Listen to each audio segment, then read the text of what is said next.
Баршаңызға сәлем, сіздермен Арайлым. Бүгін мен сіздерге ташкентский чайдың рецептісін ұсынғым келеді. Өте керемет, дәмді шай.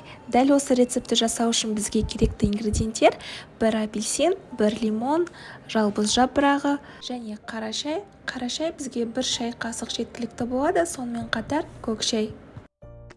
Ең алдымен апельсиннің сыртын жақсылап жуып алып, оны бөліктерге бөлетін боламыз.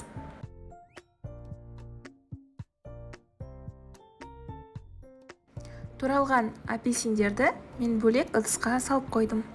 Лимонды да дәл солай бөліктерге бөліп, осы ыдысымызға саламыз. Жалбыз жапырағы, яғни мятаны жақсылап жуып аламыз.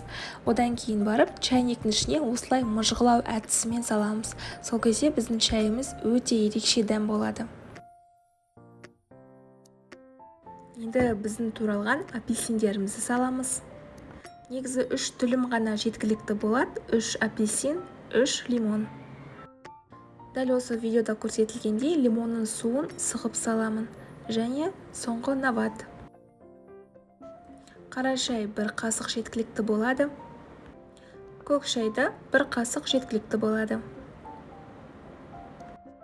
Енді үстіне қайнап тұрған ыстық суды құямыз.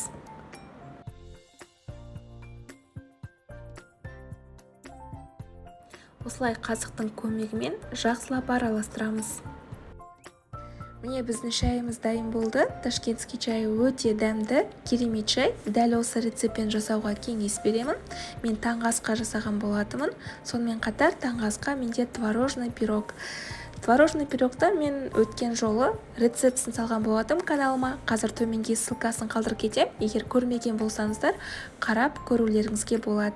Өте керемет рецепт. Дәл осы чаймен өте жақсы үйлеседі. Достар, сіздермен болған Арайлым. Каналыма жазылғаннан кейін міндетті түрде қоңыраушаны басып, все деген нүктені таңдауды ұмытпаңыздар. Сол кезде алдағы видеоларды бірінші болып көретін боласыздар. Одан бөлек плейлист бөлімінде дәл осылай менде барлық бөлімдер бөлінген.